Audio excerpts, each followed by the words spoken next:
নমস্কার, আমি সৃজা। বন্ধ হয়ে গেল হাওড়া জুট মিল। আজকে সাসপেনশন অফ ওয়ার্কের নোটিশ দেওয়া হয়েছে। আমরা জানি আগামী কয়েকদিন শ্রমিকরা ওই কারখানায় যাবেন, স্লোগানিং করবেন, কারখানার গেটে কিছু আন্দোলন হবে ছোটোখাটো, মালিক পক্ষের সঙ্গে কথা বলার চেষ্টা করবেন, হয়তো কথা বলবেনও, কিন্তু আলটিমেটলি ওই কারখানা বন্ধ হয়ে যাবে বা বন্ধ করে দেওয়া হবে। চেনা ছক, গত 15 বছরে এই ছক আমরা অসংখ্য দেখেছি। মাত্র কয়েকদিন আগে দেখেছি কাকিনাড়ার রিলায়েন্স জুট মিল এভাবেই সাসপেনশন অফ ওয়ার্কের নোটিশ দিয়েছিল, বন্ধ হয়ে গেছে।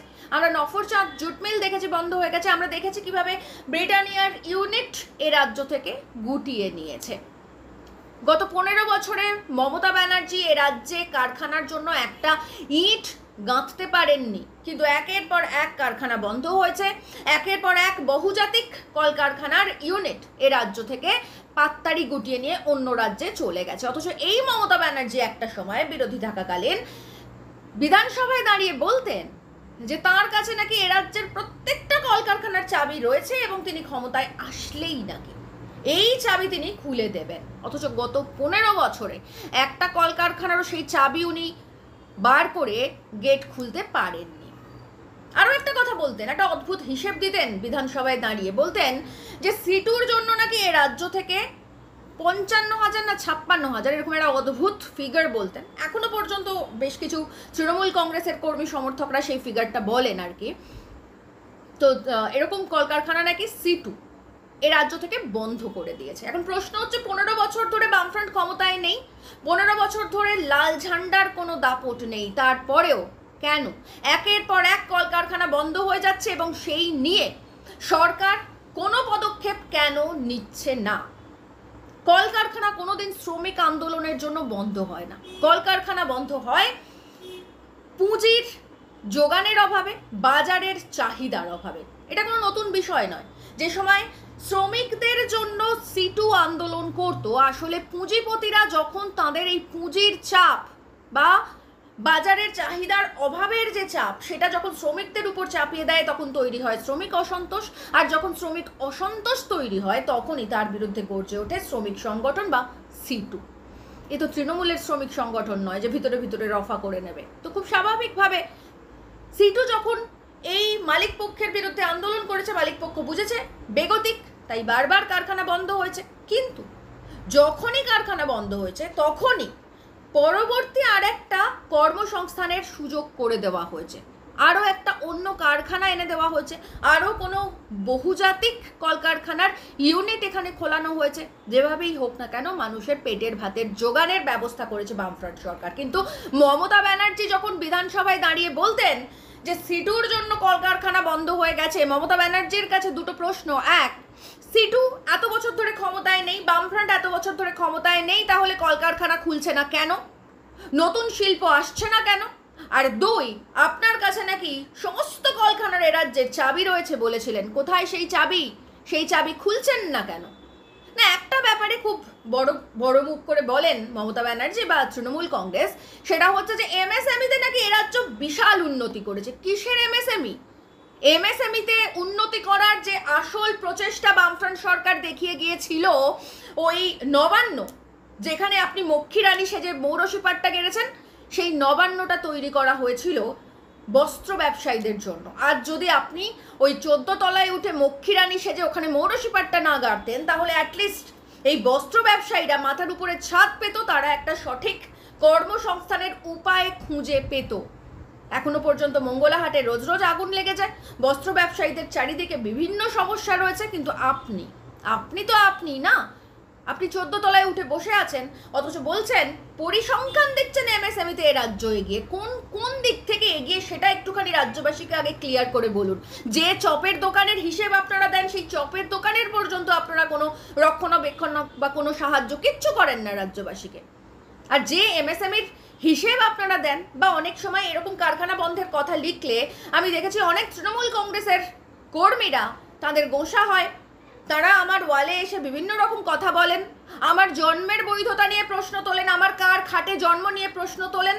শুনুন, আপনাদের একটা কথা বলি, আমার জন্মের বৈধতা নিয়ে প্রশ্ন তোলার আগে, আমার কার খাটে জন্ম হয়েছে প্রশ্ন তোলার আগে, আপনারা কটা কলকারখানার জন্ম দিয়েছেন গত 15 বছরে সেটার হিসেবটা আগে দিন। কারণ পশ্চিমবঙ্গে যতদিন বামফ্রন্ট সরকার ক্ষমতায় ছিল ততদিন পর্যন্ত লেবার ইন রিপোর্ট প্রকাশিত হয়েছে প্রত্যেক বছর।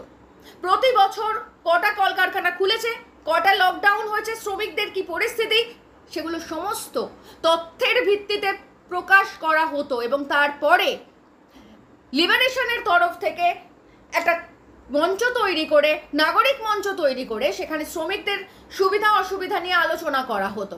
কোথায় সেই লেবার ইন রিপোর্ট?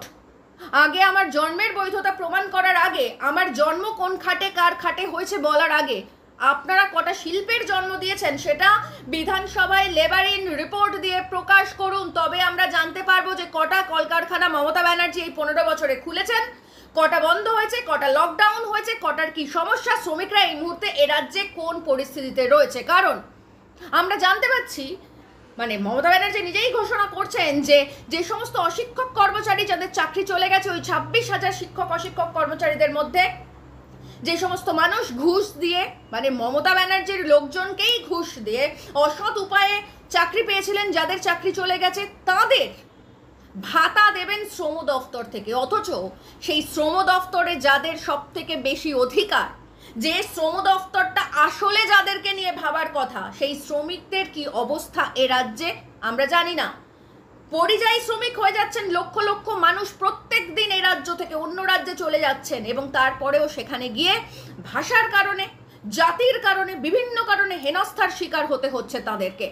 সেই হিসেব পশ্চিমবঙ্গ সরকারের কাছে নেই, এটা আমি খুব দায়িত্ব নিয়ে বলছি। কারণ লকডাউনের সময় এ রাজ্য থেকে কতজন পরিযায়ী শ্রমিক অন্য রাজ্যে গিয়েছে সেটা নিয়ে সরকার একটা তথ্য প্রকাশ করবে বলেছিল, সেই তথ্য সরকার প্রকাশ করতে পারেনি, কারণ সরকারের কাছে সঠিক হিসেব নেই।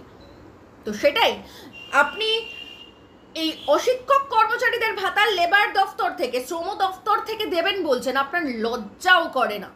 কিন্তু যে শ্রম দফতরটা তৈরি করা হয়েছে যে শ্রমিকদের জন্য, সেই শ্রমিকদের এই মুহূর্তে কি পরিস্থিতি ম্যাডাম জানান সেটা আমাদেরকে। আমরা পশ্চিমবঙ্গের মানুষ জানতে চাই যে এই মুহূর্তে পশ্চিমবঙ্গে শ্রমিকদের অবস্থা কি, তারা কোন পরিস্থিতির মধ্যে রয়েছে। কারণ ইতিমধ্যেই আমরা জানি, যেমন আপনি তেমন আমাদের প্রধানমন্ত্রী ইতিমধ্যেই শ্রম আইন তুলে দিয়ে শ্রম কোড লাগু করার চেষ্টা চলছে। এবং একবার যদি এই শ্রম কোড সত্যি সত্যি লাগু হয় এ রাজ্যে, তাহলে সেক্ষেত্রে শ্রমিকদের পরিস্থিতি যে আরও কোন তলানিতে ঠেকবে সেটা সেই ভয়াবহ দৃশ্যটা আমরা এই মুহূর্তে দাঁড়িয়ে এ রাজ্যের মানুষ কল্পনা করতে পারছি না এবং কল্পনা করতে চাইছিও না। প্রশাসনিক প্রধান হিসেবে, এ রাজ্যের প্রধান হিসেবে আপনার দায়িত্ব যে এই শ্রম কোড যেন লাগু না হয় এবং একই সঙ্গে এ রাজ্যের শ্রমিকরা কি অবস্থায় রয়েছেন, এতগুলো কলকারখানা বন্ধ হয়ে যাওয়ার পরে কি সমস্যার মধ্যে রয়েছেন তারা, সেই তথ্য সম্পূর্ণ ডিটেলে বিধানসভায় প্রকাশ করুন। কারণ বিধানসভায় আজকাল আর কোনো কাজের কথা আলোচনা হয় না। বিধানসভায় আজকাল বিরোধী দলনেতা বলেন তিনি হিন্দুদের নেতা, আর আপনি মাননীয়া, আপনি ব্রাহ্মণ সন্তান ব্যানার্জি, আপনি হিন্দু কন্যা, এগুলো নিয়ে আলোচনা করেন। আপনারা বিধানসভাটাকে ধর্মসভায় পরিণত করেছেন, করুন, সে তো আপনারা করবেনই, তা না হলে তো আপনারা ক্ষমতায় টিকে থাকতে পারবেন না। কিন্তু এ রাজ্যের শ্রমিকদের কি পরিস্থিতি, এ রাজ্যের শিক্ষকদের কি পরিস্থিতি, এ রাজ্যের চিকিৎসকদের কি পরিস্থিতি, তার ডিটেল হিসেব আমাদের এ রাজ্যের রাজ্যবাসীর চাই। কারণ আপনারা যারা এই প্রতিদিন আমার প্রোফাইলে এসে লিখে যান না যে বামফ্রন্ট শূন্য, সিপিআইএম শূন্য, সিপিআইএম আর কোনোদিন ক্ষমতায় আসবে না, এই যে খিল্লিটা আপনারা করেন, আসলে আপনারা জানেন না আপনারা প্রত্যেক দিন আসলে নিজেদেরকে হারিয়ে দেন। আপনারা যতবার বামেরা শূন্য বলেন, আপনারা যতবার সিপিআইএম শূন্য বলেন, আপনারা যতবার বলেন বামেরা এ রাজ্যে আর ক্ষমতায় আসবে না, ততবার আসলে আপনারা হেরে যান। আমাদের এ রাজ্যের শ্রমিকরা হেরে যায়, আমাদের এ রাজ্যের শিক্ষকরা হেরে যায়, আমাদের এ রাজ্যের যে সমস্ত শিক্ষার্থী যারা সরকারি স্কুল কলেজে পড়তে চায় তারা হেরে যায়, আমাদের এ রাজ্যের চিকিৎসক যারা চিকিৎসারত অবস্থায় খুন হয়ে যায় তারা হেরে যায়, এবং তার সঙ্গে এক ঝাঁক বৃদ্ধ বাবা মা হেরে যান যাদের সন্তানরা চলে যায় অন্য রাজ্যে কাজ করতে, এ রাজ্যটাকে ফাঁকা করে দিয়ে, এ রাজ্যটাকে কার্যত শ্মশান করে দিয়ে। তাও আপনাদের লজ্জা করে না। প্রত্যেক দিন 15 বছর ধরে একই জিনিস দেখে যাচ্ছেন, তারপরেও আপনাদের বোধোদয় হয় না এরকম বুদ্ধি মানুষের যেন আর কারোর না হয়। আপনারা যারা এই সিপিআইএম শূন্য বলে হাসাহাসি করেন, তাদের মতো বুদ্ধি এরকম জড়বুদ্ধি সম্পন্ন মানুষ যেন সত্যি পৃথিবীতে না থাকে, যারা নিজের পায়ে নিজে কুড়ুল মেরে সেটা নিয়ে আনন্দ করে, গর্ব করে, আস্ফালন করে, এরকম মানুষের সত্যি পৃথিবীতে বোধহয় প্রয়োজন নেই। একটুখানি বুদ্ধিটা খাটান, একটুখানি বোধশক্তির উদয় হোক আপনাদের, এবং তারপরে প্রশ্ন করুন যে এ রাজ্যে যে 26,000 শিক্ষকের চাকরি চলে গেল তাদের কি হবে? অশিক্ষক কর্মচারী যারা ঘুষ দিয়ে চাকরি পেয়েছিলেন, যারা করাপ্টেড প্রমাণিত হয়ে গেছে, তাদের কি হবে? এ রাজ্যের এই যে একের পর এক কলকারখানা বন্ধ হয়ে যাচ্ছে, সেই শ্রমিকদের কি হবে? এখনো পর্যন্ত উচ্চ মাধ্যমিক পরীক্ষার রেজাল্ট বেরিয়েছে, 1 মাস হয়ে গেছে, এখনো পর্যন্ত সরকারি কলেজের সরকারি যে পোর্টাল, সেই পোর্টাল এখনো ওপেন হয়নি। আর বেসরকারি কলেজগুলো একের পর এক তাগাদা দিয়ে যাচ্ছে, তাদেরকে টার্গেট বাড়িয়ে দেওয়া হয়ে গেছে এই ছাত্রছাত্রী ভর্তির জন্য। আর যেটা আসল হওয়া উচিত, সরকারের পক্ষ থেকে যে পোর্টালটা গত 1 মাসে এখনো পর্যন্ত সেই পোর্টাল খোলেনি। 3 দিন আগে ব্রাত্য বসু বলেছিলেন খুব তাড়াতাড়ি খুলবে, সেই পোর্টাল আজও খোলেনি। অর্থাৎ আদৌ এবছর সরকারি বা সরকারি সাহায্যপ্রাপ্ত কলেজগুলোতে ছাত্রছাত্রীরা ভর্তি হতে পারবে কিনা সে নিয়ে প্রশ্নচিহ্ন রয়েছে।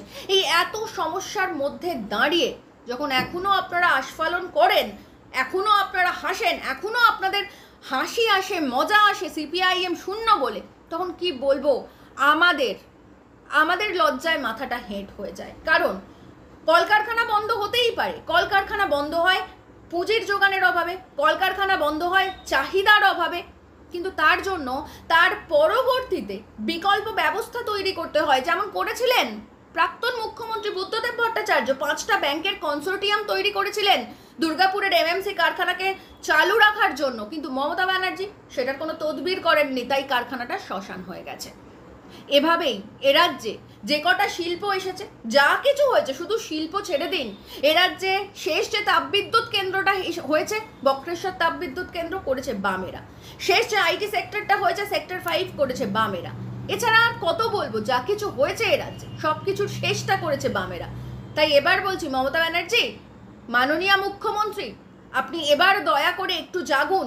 আর কত এইভাবে জীবনটা কাটাবেন? 15 বছর হয়ে গেছে।